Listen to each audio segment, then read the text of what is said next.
spread got real. When do they not? So I got Death, which is the journey, and the 10 of Bows, which in many decks is responsibility. In this one, it's oppression.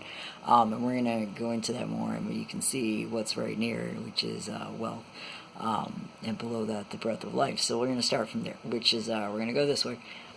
It's so straightforward, it's not even funny. So, like, we're going through the journey right now of better understanding ourselves. Queen of Leaves, once again, is back, and so that's just, you know, the brilliant, smart, sassy, etc., like, educating us about things like binaryism and gender. You notice that might seem confusing and backwards to some of you, but it's really not. These cards are still staying off to the side. They're not going anywhere. They refuse to go back in the deck. That's fine. And so that goes into how we break down the structures that are built, especially around dudes, and what dudes have to live like. Does that look happy to you? It doesn't look happy to me, despite the fact that that looks like a little smiley face right there.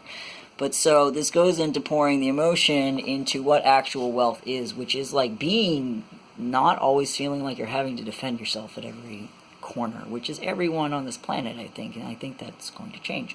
And the way we do that is by ending oppression. And the thing is, it's not like I'm just talking about this to myself. I talk to a lot of people about these things, and everybody that I talk to is in agreement of that. So why isn't that the larger case? Because we're told to not talk about it.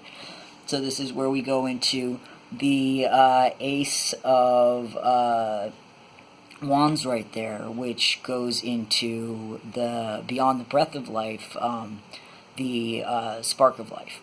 And so this is where, once again, we can move away from this into not being led astray down, you know, paths just we know don't work for us and haven't. So this way we can protect ourselves from diseases and move on to rebirth. And you notice these two, which were in my last reading, have come down here.